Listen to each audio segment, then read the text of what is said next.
Our intentions to get more knowledges about unknown facts, so we make lot of informations to show you. Please watch this full video. Channel now In delves 1555, in an obscure corner of France, Nostradamus began to write a series of mysterious verses, full of strange ideas. Now it's claimed these were astonishingly accurate predictions of future events.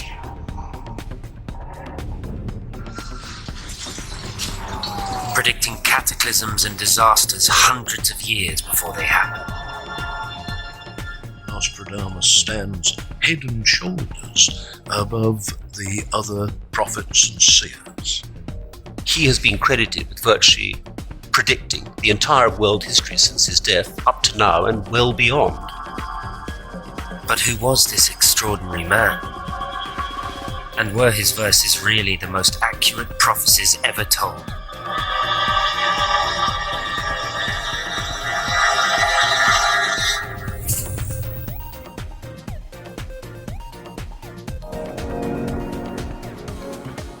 We like to think we live in a rational scientific age, a world away from medieval superstition. That view, though, was challenged by the events of September 2001.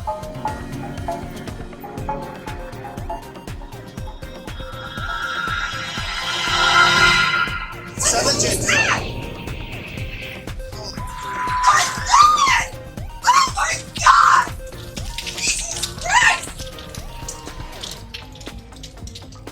9/11 was the most shocking event in recent history. But in its immediate aftermath, millions turned not to science or rational explanations. They sought out instead the words of a long-dead prophet. On the internet in the days after 9/11, the name that received most searches wasn't Osama bin Laden or George Bush. It was Nostradamus. The idea that Nostradamus could help shed light on recent events may seem absurd, yet that's exactly what his supporters claim.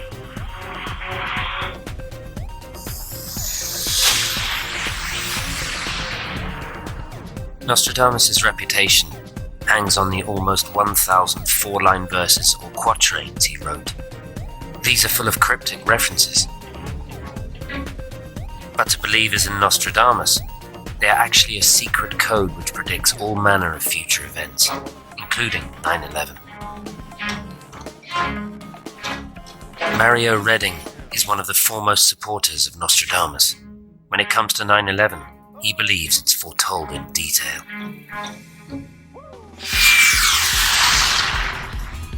A fire from the center of the earth will shake the towers of the new city.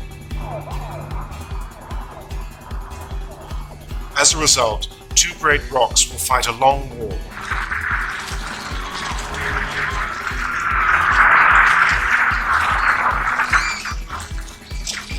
Until Arethusa's springs bloody the river afresh. Well, every line has links to the 9/11 disaster there.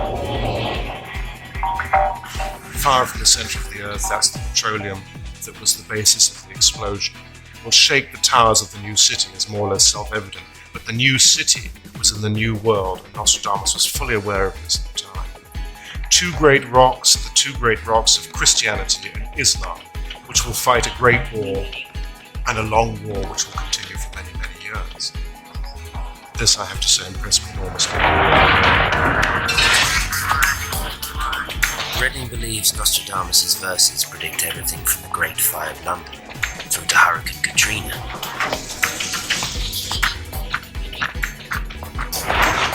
Others disagree and think Nostradamus' words are being misused by his supporters.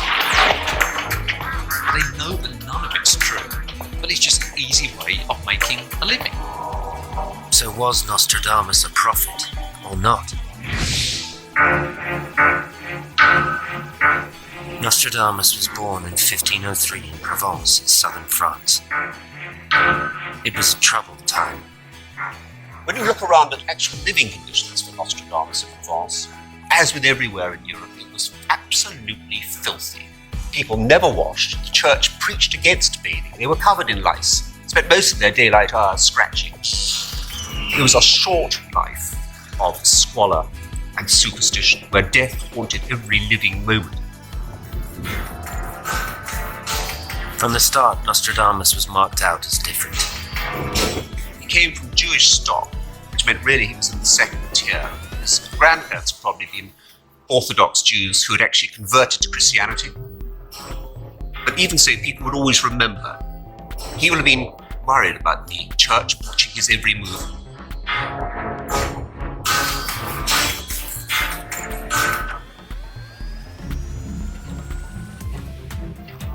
Nostradamus' early life, though, seems remarkably mundane.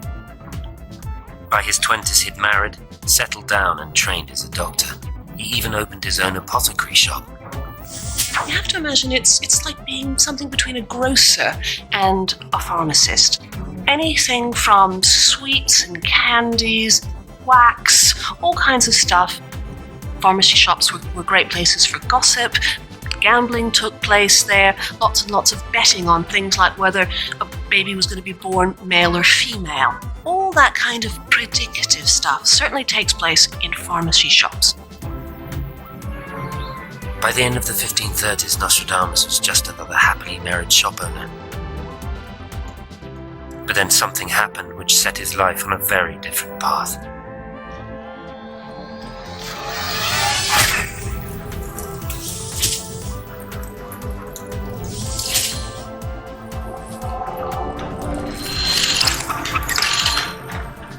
I think there's no doubt that the death of Nostradamus' wife and children in the plague outbreak at Anshar had a profound effect on him.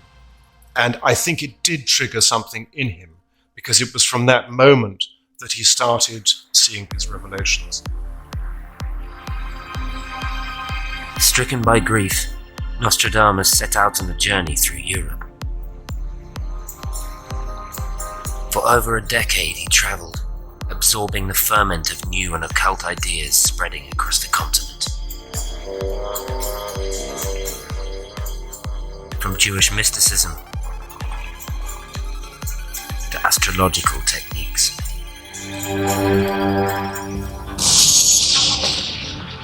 When Nostradamus returned to Provence in the 1550s, he was ready to publish his greatest work. The Prophecies, a book that would change history.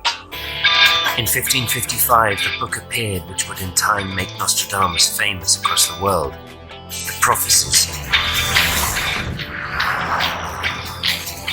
942 dire predictions of terrifying events to come.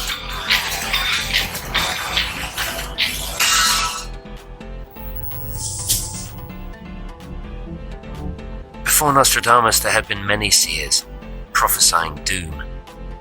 He, though, was different, for he had access to a thoroughly modern invention.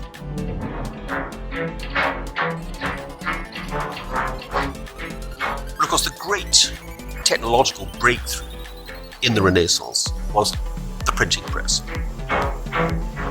Suddenly it was possible to produce printed books on a vast scale and disseminate them right across Europe.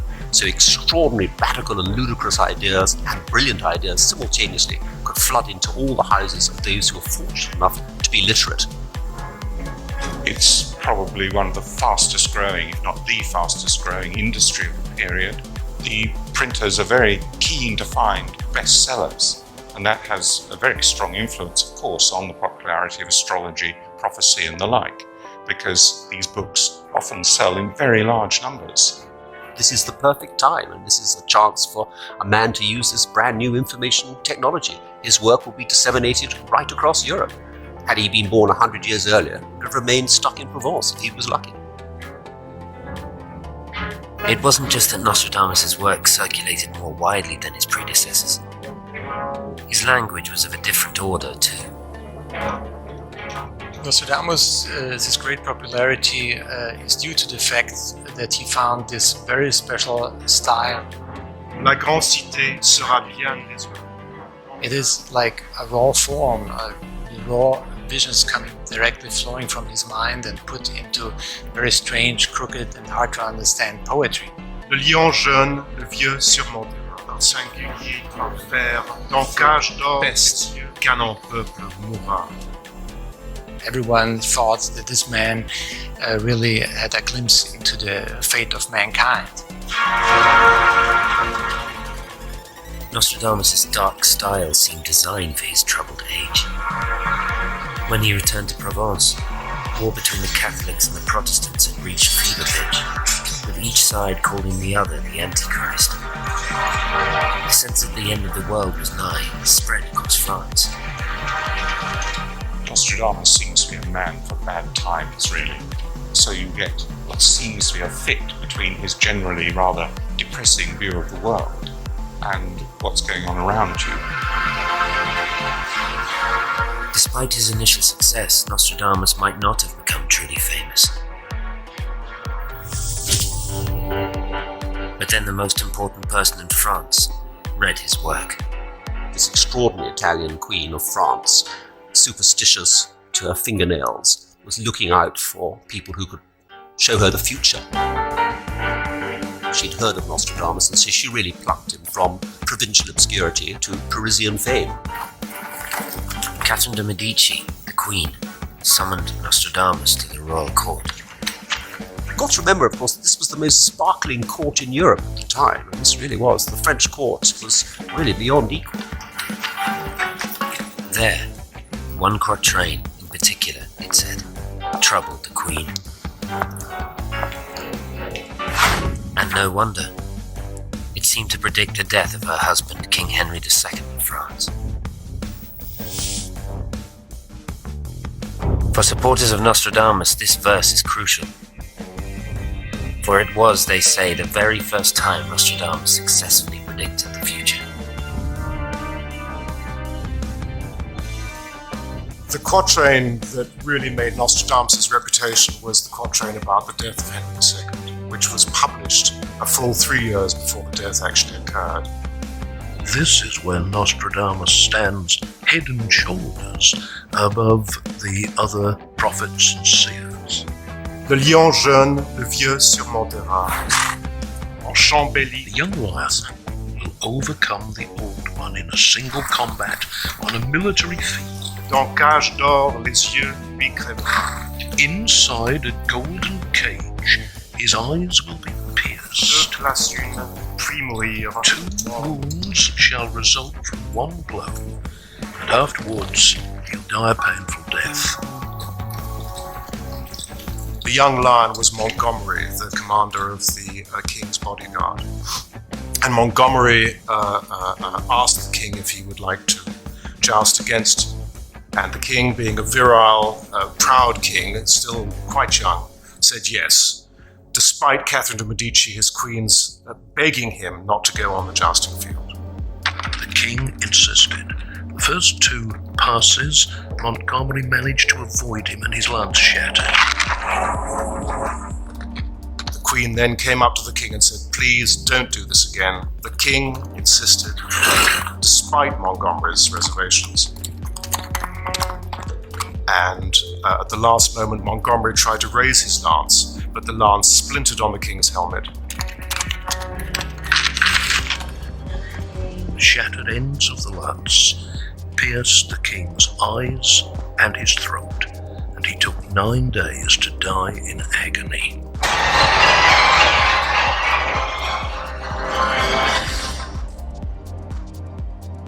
And he died exactly as Nostradamus predicted, and it basically changed the history of France.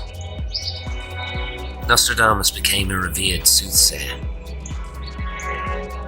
The Queen gave him a state pension, and he settled down into a form of comfortable retirement. On his death, Nostradamus was famous only in France. But his fame soon began to spread across Europe. In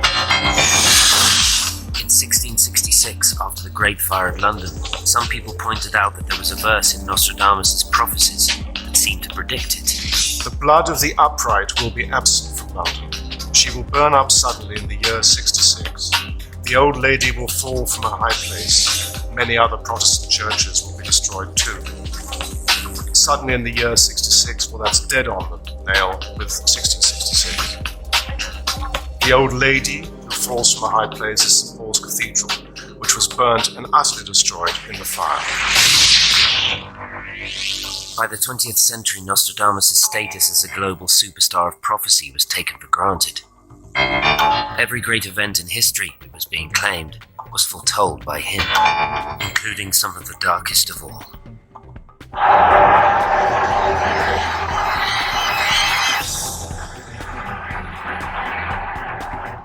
Well, there is the famous Nostradamus quatrain number 224, which appears to mention Hitler virtually by name. Best farouche de fin fleuve traîner, with the hunger of wild beasts they will cross the rivers. Most of the world will be against Easter.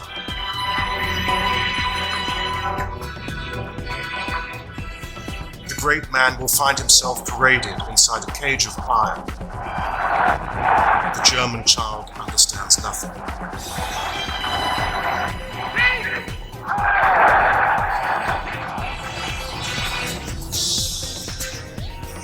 So you have both German and Hister mentioned in the same quatrain. In fact, so convinced were the Nazis themselves by Nostradamus, they actually used this verse in their propaganda. Nazis said that Nostradamus predicted the victory of the Germans in France. And when the Germans entered France at Sedan, they threw these pamphlets off from airplanes. And the French, who believed a lot in Nostradamus, they fled towards the southeast of France, leaving the streets to Paris free from refugees. And the Germans could advance much further to Paris. After the war in Europe, Nostradamus' reputation went from strength to strength.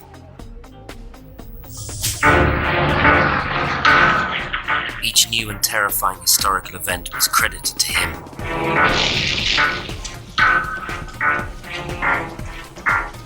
Including the atom bombs dropped on Hiroshima and Nagasaki.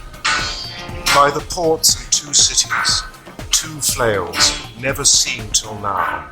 Hunger, plague inside the body, people burned by strange methods. Now every line has something to tell us. By the ports in two cities, both of those cities were port cities. Two flails, never seen till now. Well, the flails are the atomic bombs, something that has never been seen before until that moment.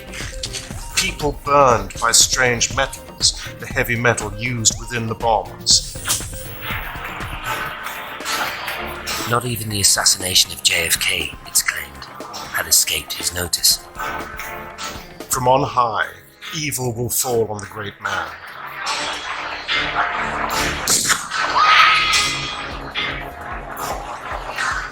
A dead innocent will be accused of the deed. The guilty one will remain hidden in the mist.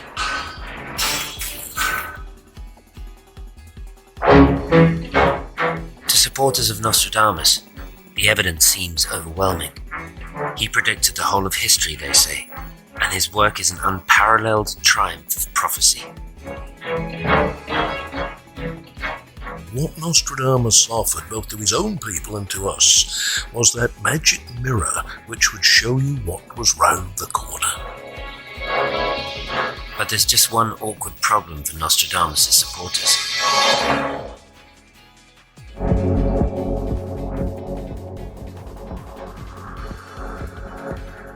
Nothing in science supports the idea that it's possible to see into the future. So could he have found a mysterious way around that? At the heart of his method of prophecy were his visions. Nostradamus was convinced he did have divine inspirations, or to have paranormal abilities, precognitive visions, or whatever you want to call them. He even said that in his family it was widespread that people from his ancestors had also visions similar like he did. He thought that this was an inherited ability. Ever since the oracles of the ancient past, shamans and seers have claimed to be able to see visions. Most have used techniques to trigger them, Nostradamus had his.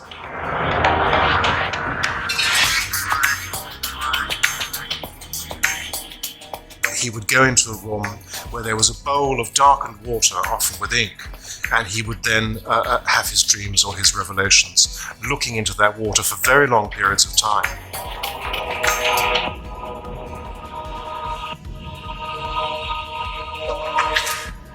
Some have claimed that with his knowledge of plants and herbs, Nostradamus might even have induced his visions.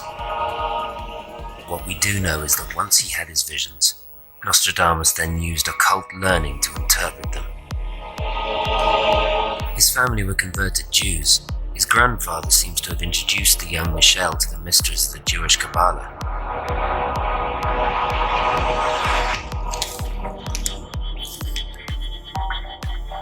Kabbalah is a Jewish mystical tradition. Most people believe stretching back to the time of Moses when he was on Mount Sinai. He received the 10 Commandments, which he gave to the people. He also received mystical teachings, which were just kept secrets. They were passed down to the initiated, from father to son or from master to disciple. This here is a 17th century mirror of mystical Kabbalah, in which we have the number 72 here, 72 numbers. 72 was the number of angels which were most significant for Kabbalah. Each angel has a different concern. For example, here we have the Latin word amor, love. If you want to have assistance with that, you invoke a particular angel. The next one is sapientia, wisdom. Again, you want wisdom, you invoke a different angel. Here we've got the Archangel Michael listed, which was particularly significant for Michel de Nostradamus. In fact, there's a famous letter, one of the most famous letters of Nostradamus, when he talks about invoking this angel who comes to him and gives him dream revelations. He also steeped himself in one of the most important fields of study in the 16th century, astrology.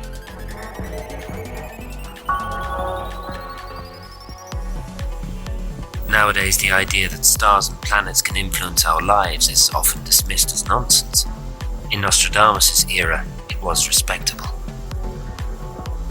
Astrology at that time played a very important role. On the one hand, the intellectuals, they regarded astrology as the most important science in order to understand man's life on Earth, man's place in the universe, and also, to some extent, to understand the walks of history. At the heart of astrology is the idea that history repeats itself. Nostradamus studied historical events. He learned what patterns of stars and planets coincided with those events. He then assumed that when these astronomical patterns happened again, similar events would happen again too. Of course, like astrologers today, Nostradamus would have needed to use a great deal of intuition. When you get to the art of astrology, it's astrological interpretation. How do you interpret this? And you would look at the chart and you would start to string words together and suddenly see, oh yes, well if Jupiter is in this position, that person's going to be very lucky. If Jupiter's in this position, this person is going to be known successfully internationally. Jupiter in this position means they're going to be a wastrum. If you bring the intuition in, you will start to get little pings. Well, actually that. Because Venus is love or money. Now, the Venus in that chart, therefore, is it more geared towards love or is it more geared towards money? So, there are nuances that you can only get, I believe, through that intuition. There is no evidence that any of the ways that Nostradamus used to interpret his visions, such as astrology, actually work. And plenty of evidence they don't. For critics, this fatally undermines Nostradamus. What I say to the supporters of Nostradamus is tell me what's going to happen with some degree of accuracy in the future. Tell me next year, 10 years, 50 years. Tell me when the world war's actually going to happen. And if those predictions come true, then I'll be impressed. No, I think Nostradamus was a complete and utter charlatan. The whole thing is complete and utter mumbo-jumbo. So do the strange verses of this long-dead author really refer to the events it's claimed they do?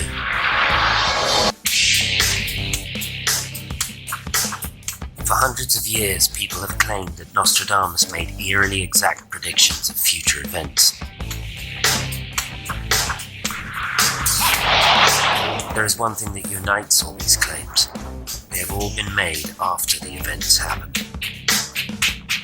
No one has been able to use Nostradamus to make a successful prediction before an event has happened. Which doesn't mean to say that people haven't tried. There was a verse in Nostradamus' prophecies which referred to the 7th month of 1999. In the year 1999 and 7 months, from the sky will come the King of Terror. He will bring back the King of the Mongols, and after, war reigns. It spoke of Roi de Frayeur, the King of Terror. This is frequently assumed to mean that there's going to be a king of terror coming from the sky.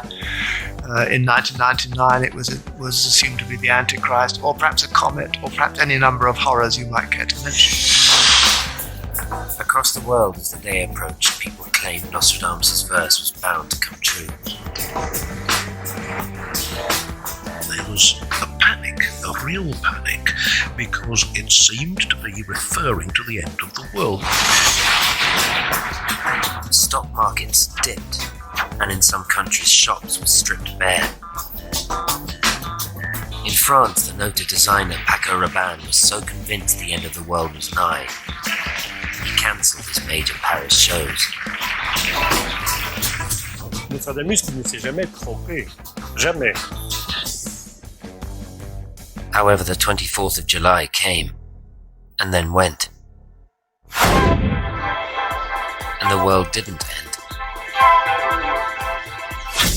Nostradamus experts then recalculated, and a new date was set for the 11th of August. But there was no apocalypse.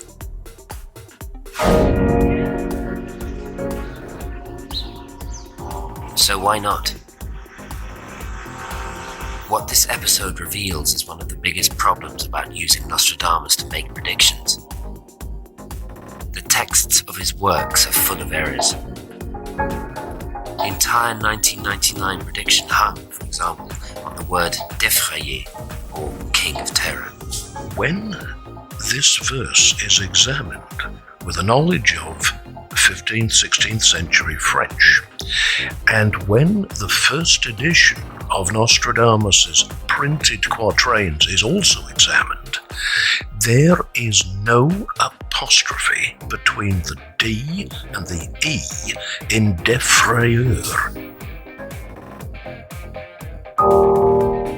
So the Roi de Frayeur with no apostrophe simply means a good, kind, generous king, a man like King Wenceslas in the Christmas Carol. It turns out that over the years, Nostradamus' words have constantly been changed and added to. And the very technology which popularized his work added errors. Peter Lemesurier has made a detailed study of the original quatrains. It's very difficult to find even 2 copies of a single edition that are exactly the same, because the whole thing was printed by hand.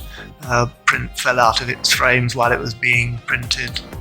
Adjustments and corrections were made as you were going along. So as a result, quite a lot of words got misprinted. Very often the word de, meaning two, got printed as de, D'-E-U-X, meaning of them, or the other way around. Or dame, meaning lady, got printed as D'-A-M-E, meaning of soul. Then when it came, for example, to unfamiliar words, unfamiliar place names that the printer had never heard of, he just did his best with them, and sometimes they didn't even approximate to what the original was.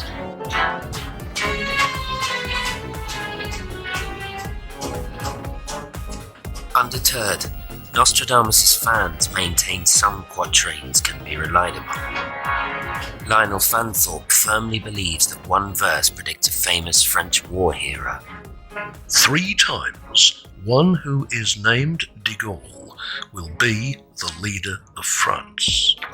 And if we think of General Charles de Gaulle, a very valiant leader during the Battle of France, And then again he led the Free French against the occupying German forces.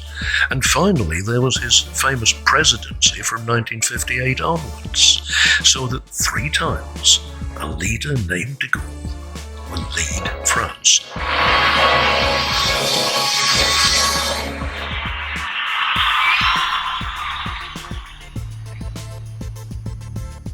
But Peter Le Mesurier thinks this is an example of another problem with Nostradamus. Mistranslation. It's quite common among people who don't understand Nostradamus' French to say, well, there must be some deeper meaning. Even people who know French are sufficiently unfamiliar with 16th century French to have to do that, or people who know 16th century French are unfamiliar enough with Nostradamus' way of using 16th century French. It's a counsel of desperation when you don't understand what's there. He thinks the text really refers back to the ancient Roman Empire.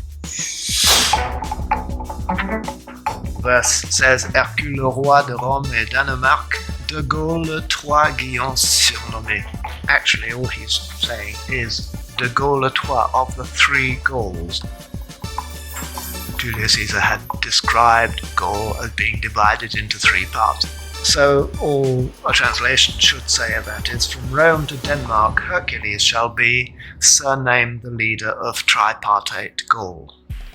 Now you can read de Gaulle into that if you like, but you're stretching it a bit. So with all this ambiguity, what does this mean for some of the most famous Nostradamus predictions of all? Are they any more reliable? One of the most famous foretells the rise of Hitler, or so it's said. But how credible is this, since the name in the verse is not Hitler, but Hister?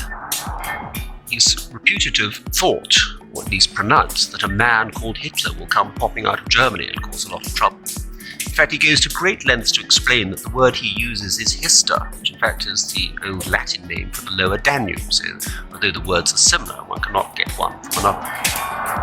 Whereupon, of course, the nutters will come back and say, but he was born quite close to the Danube. So you could actually never win with this sort of thing. But if Nostradamus meant Hitler, then why didn't he just say so? His fans say he had to be deliberately imprecise, and for a very good reason: the Inquisition. And that as a converted Jew, Nostradamus therefore had to be very careful about what he said. One of his dangers living in the 16th century was that he was under suspicion from the Inquisition. And they were very brutal when they arrested and then executed their victims. And so Nostradamus was trying to cover his tracks. Nostradamus was only really a minor irritant, if any, to the Inquisition, because they thought he might cross that thin dividing line between what was considered perfectly normal astrology and incredibly dangerous magic. So it was a very thin line. But really, I don't think he was high on their shopping list. I mean, there were plenty of other decent Protestants to get hold of and burn, so why bother with this rather wayward character from Provence who was just claiming to be a bit of a soothsayer? There probably was no need to turn words like Hitler into a secret code like Hister. There is, though, a more obvious flaw with the famous Nazi prediction.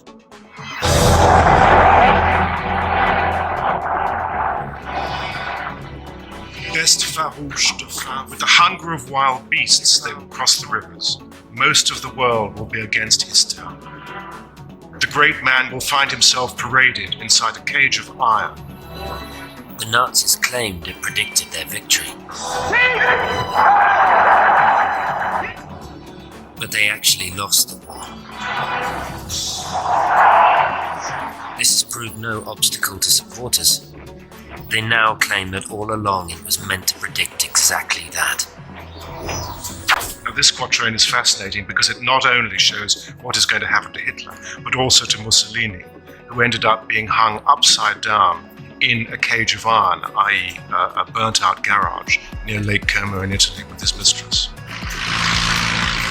The hunger of wild beasts they will cross the river refers to the Russians, who crossed the 2 rivers to get to Germany. The German child understands nothing implies they did not understand what would happen to them as a result of following Hitler. So I think the quatrain holds together pretty well. Nostradamus' words, it seems, can be constantly reinterpreted as events change. The problem is that he hardly ever put a date on his predictions. And when Nostradamus did put a date, he tended to hedge his bets. The Great Fire of London prediction, for example, doesn't say 1666, the year of the fire. It merely says 66.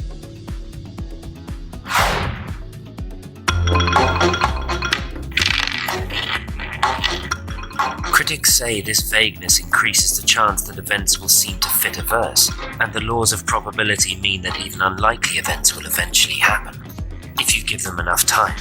Richard Wiseman is one of Nostradamus' fiercest critics. So we're going to play Nostradamus roulette. In normal roulette, you place your money on a number, there's a single spin of the wheel, and if your number comes up, you win.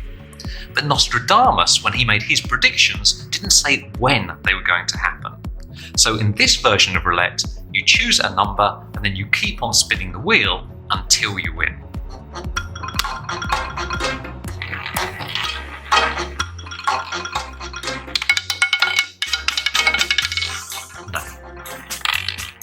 Like a gambler, Nostradamus was relying on the odds going down over time.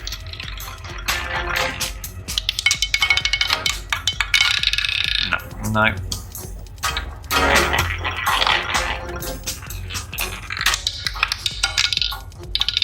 Hey, red 23. Exactly as I predicted.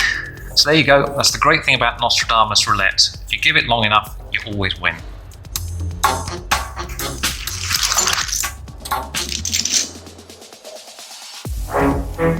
Sometimes, though, a verse of Nostradamus seems to fit an event so perfectly and spookily it's tempting to ignore such logic. So what does this mean for the eeriest prediction of recent times? The one about 9/11.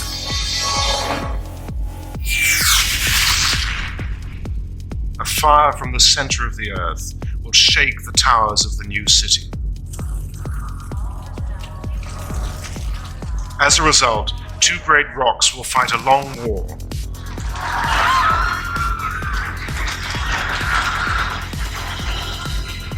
Until Arethusan Springs bloody the river afresh.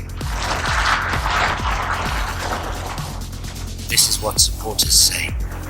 Well, every line has links to the 9/11 disaster there. Will shake the towers of the new city is more or less self-evident, but the new city was in the new world, and Nostradamus was fully aware of this at the time. Critics, though, say this is simply a misinterpretation of Nostradamus. There's no reason why new city should be New York. There are lots of cities in the world with new at the front of them. Quite a lot of them actually mean new city, and the major one is Naples, which comes from Greek Neapolis, meaning new city, and it's what Nostradamus normally means by new city. Fire from the center of the earth, that's the petroleum that was the basis of the explosion. This is the major eruption of Vesuvius, Mount Vesuvius, next door to Naples, in the early 11th century, at a time when the Normans were invading southern Italy from Sicily.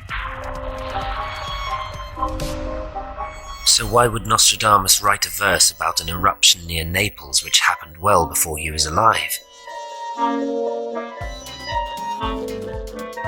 The answer lies in his method of prophecy.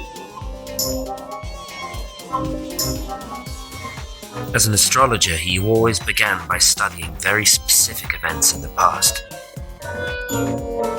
Then, believing history was cyclical, he assumed similar events would occur again.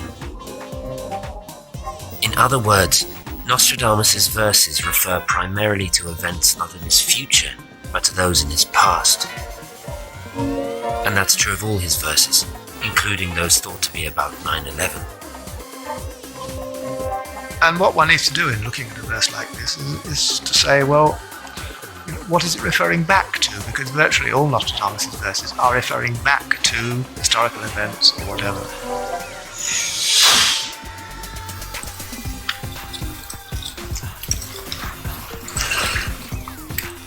So what about the quatrain that it's claimed made Nostradamus' name? The one about the joust. The one that's claimed was his very first successful prediction. The young lion will overcome the old one, hand to hand on the field of combat. Nostradamus himself, during his lifetime, never ever thought that this Catrin predicted the death of Henry II. You know from correspondence with other persons that he had that he actually selected a totally different Catrin, not the Catrin that every one of the interpreters think is one of the most famous examples of how right Nostradamus was. In fact, when you look at that verse 135, you'll see that in fact it can't really apply. It says it happens on a battlefield. It didn't happen in a battlefield. It talks about 2 fleets or 2 armies. There weren't 2 fleets or 2 armies. Whereupon, of course, people start twisting the words. This is a standard method with Nostradamus. You twist the words, or you twist the event, or indeed you twist both. And this is what most of the current Nostradamus industry is based on. Human beings have a fathomless appetite for superstition, cant, hypocrisy, nonsense, general rhubarb, and he is their great prophet, really. It seems certain that Nostradamus didn't successfully predict 9/11, Hitler, or indeed anything else. Does that mean he is completely irrelevant now? Not according to Mario Redding. He says he can use Nostradamus to tell us what is going to happen in the future. This is a controversial quatrain that appears to suggest the assassination of a world leader. Apparently, President Bush faces a deadly threat.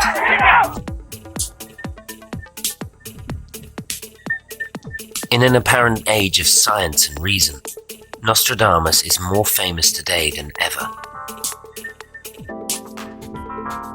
Perhaps there's a psychological explanation for his enduring popularity.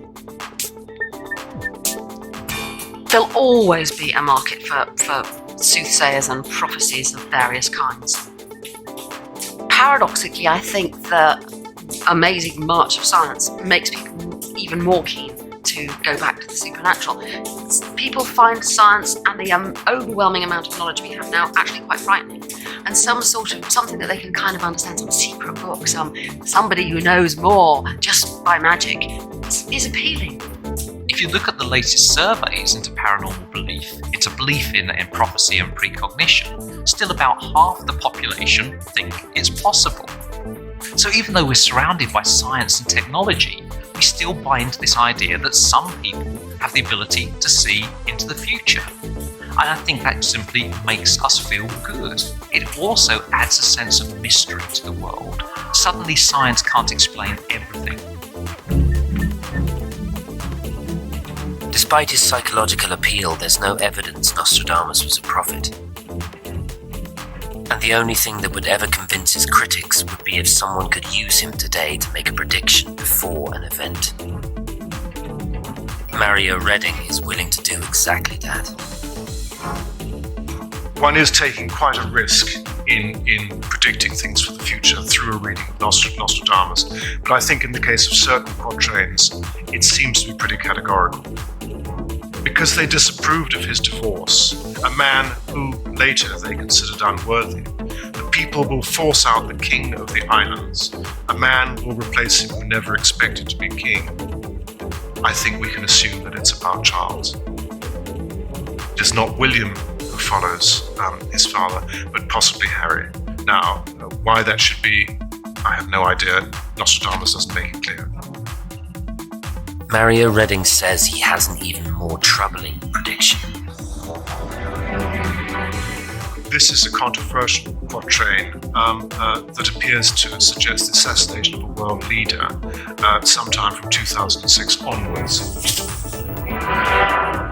The quatrain reads, "The successor will avenge his handsome brother."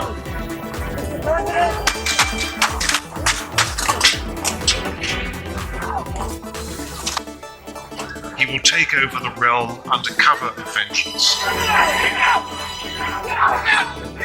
The obstacle slain, his dead blood seeds, will In line 2 here, we have one of the classic Nostradamian codes, which is sous-ombre, which is beneath shelter out in the desert, i.e. under a bush. So my reading of this is that there may be an assassination attempt on President Bush.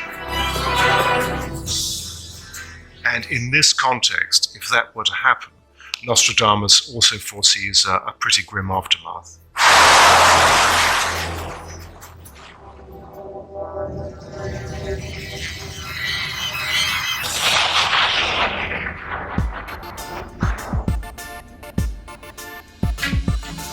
If this prediction doesn't come to pass, it may have an effect on Mario Redding's reputation, but it probably won't affect that of Nostradamus.